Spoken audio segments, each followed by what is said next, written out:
Harry went viral when he kicked a ball at his mum's head. Being from Guernsey, he's used to finishing on a relative's face. Ethan is in really good shape. Apparently he built up his arms by clinging on to his more successful mates for years. Ethan has always wanted a decent figure. Oh, sorry. Ethan has always wanted a decent father figure.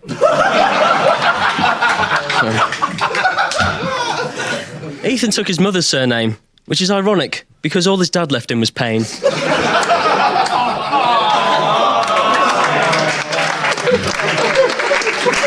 Thank you very much.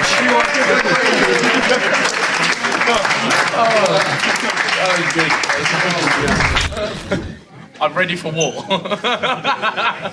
He's coming in a camo t-shirt.